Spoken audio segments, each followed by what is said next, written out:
बर्मी साहब मेरे कलीग, इनसे मिलने के बाद मुझे इस संस्था के बारे में पता चला, इस समारोह के बारे में पता चला। मैं अपना भाषण या स्पीच इसको शुरू करने से पहले दो बातें कहना चाहता हूँ टीचर्स की। किसी भी उम्र में कोई भी व्यक्ति कुछ भी बन जाए, बनता वो किसी न किसी गुरु की वजह से। मेरे मन में टीचर्स के प्रति हमेशा से सम्मान रहा है। मैं आज जो भी हूँ, यहाँ खड़ा हूँ, मेरा सम्मान हो रहा है, तो ये सिर्फ और सिर्फ मेरे टीचर्स की बदौलत है। ये असल में उन लोगों का सम्मान है, उन सब ने अपना थोड़ा थोड़ा मुझे दिया है और उनका सबका थोड़ा थोड़ा जोड़कर मैं आज ये यहाँ खड़ा हूँ आप सबके सामने। सो मैं अपने गुरुओं को भी प्रणाम करता हूँ। बर्मी साहब ने अभी एक बात कही थी, कलम और पावर की बात की थी इन्होंने। तो हमारे गुरु हैं, उनकी दो पंक्तियां जिसमें उन्होंने लिखा है, कलम है अगर हाथ में जिंदगी लिख, नहीं काम है अपना परचम उड़ाना, नुमाया नहीं रंग मुझ पे किसी का, मेरी जिस्म को खाक समझे जमाना, कई खार खाए कई गुल खिलाए, न था कब चमन में मेरा आसमाना। तो अगर कलम है आपके पास तो आप उस कलम का इस्तेमाल किसी के जिंदगी को लिखने में कीजिए,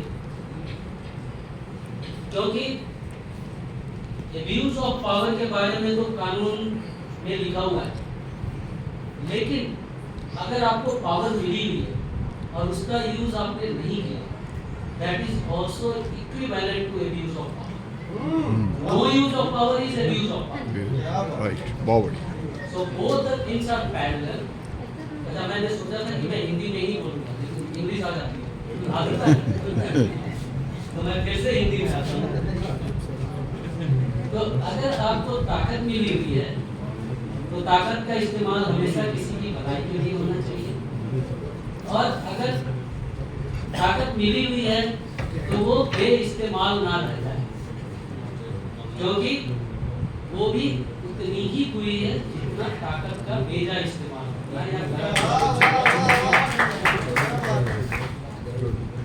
गुरु के बारे में एक और मैंने छोटी सी स्टोरी पढ़ी थी कि असल में गुरु का रोल क्या है।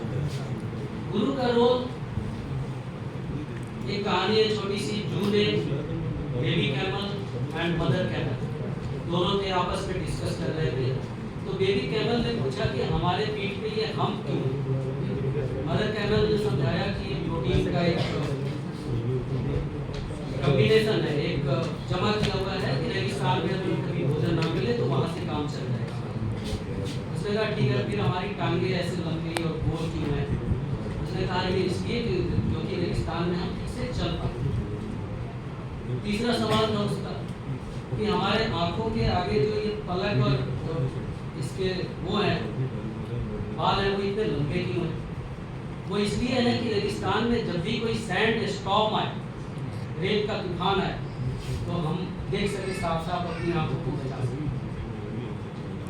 इसके बाद उसका मासूम सा सवाल था कि अगर हम बड़े रेगिस्तान के लिए हैं तो इस जू में क्या करें। तो टीचर्स का रोल यही है कि किसी भी व्यक्ति को, बच्चे को उसके मूल व्यक्तित्व या पर्सनालिटी से परिचित कराएं और उसको बताएं ये असली रोल टीचर, और तब जाके इससे जो देश, जो समाज, जो व्यक्ति का निर्माण होगा, वो सारा एक साइकिल कंप्लीट करते हुए पूरी तरह से इस जगह को रहने लायक बनाते हैं धरती पे। टीचर और मास्टर के बारे में जो मैंने पहली कविता पढ़ी थी वो नागार्जुन की, हिंदी के बहुत पुराने कवि हैं, 1953 में उन्होंने कोई कविता लिखी थी, मास्टर जी के नाम से, शायद गूगल करने पे मिल जाएगा। अब इतनी पुरानी बात है, मैं भूल भी चुका हूँ। लेकिन उसमें सरकारी स्कूलों के बदहाली का जिक्र था, टूटे सहतीलों से, सहतील जो वो आदमी भी में पहले लकड़ की होती थी, उसको सहतील कहते थे, टूटे सहतीलों से और झांकते दीवारों से, कुछ ऐसी कविता थी। लेकिन उसकी आखिर की पंक्तियां जो थी उसमें ये लिखा हुआ था कि मिनट मिनट पर 5 तमाचे,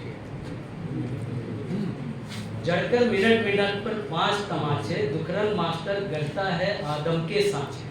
तो वो पुराना जमाना था जब आदम के सांचे गढ़ने के लिए मिनट मिनट पे 5 तमाचे लगाए जाते थे। आज सिस्टम बदल चुका है पढ़ाई लिखाई का, और नए नए तरीके ईजाद हो गए हैं। तो आदम के सांचे गढ़ने का जो जिम्मेवारी, जैसी भी जिम्मेवारी है, वो सिर्फ और सिर्फ टीचर्स को मिली है। मनुष्य जिस स्वरूप में पैदा होता है, वहां से उसको असल में मनुष्य बनाने का काम ये टीचर्स करते हैं। ये सारी बातें कंबाइन करके अब जब मैं यहाँ खड़ा हूँ, तो आप लोगों की तरफ मेरा नजरिया आज भी वही है कि मैं अपने टीचर्स से मिल रहा हूँ, उन सम्मानित लोगों से मिल रहा हूँ जिनके ऊपर मेरा आधार टिका है और इस पूरे देश का आधार टिका है। ये देश वही होगा जो आप तैयार करेंगे। अंत में मैं 2 लाइनें सिर्फ, क्योंकि मैं बैंकिंग की अभी कोई बात नहीं करूंगा, बैंकिंग के बारे में आप कभी मुझे और बुला लीजिएगा, मैं डिटेल में बात करूंगा। अंत में जो मैं कहना चाहता हूँ वो बस इतनी सी बात कहना चाहता हूँ कि जैसे आप एक व्यक्ति को उसके मूल से परिचय करा देंगे, तो वो जो योगदान दे पाएगा, वो योगदान शायद भटक भटक कर वो नहीं कर पाएगा। इसलिए एक छोटी सी कहानी और मैं सुना देता हूँ जो टीचर्स के बारे में ही है। गॉड को एक बार एक एंजल ने बहुत बिजी देखा, तो उसने पूछा कि आप 2 दिन से बिना खाए पिए ये क्या कर रहे हैं, क्या किया, किसको किया?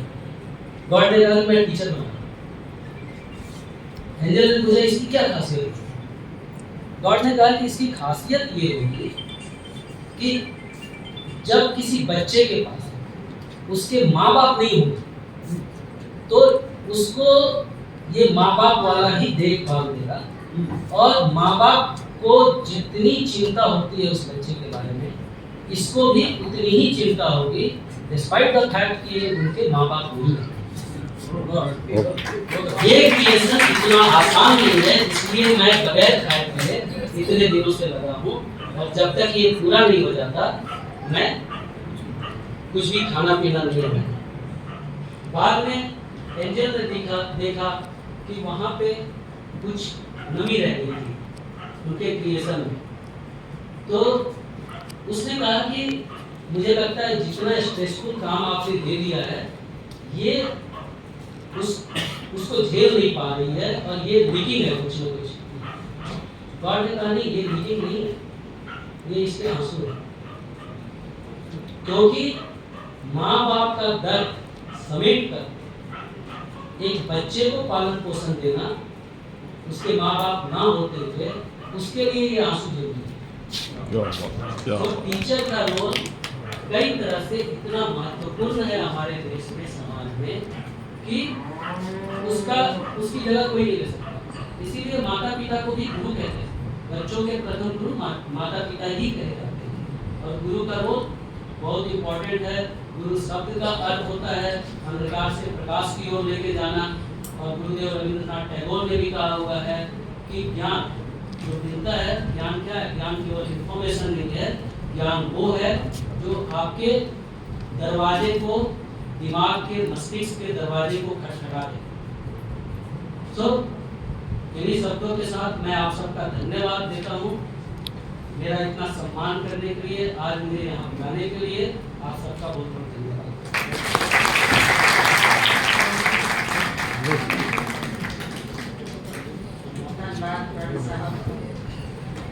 Guru Vietnam untuk kerja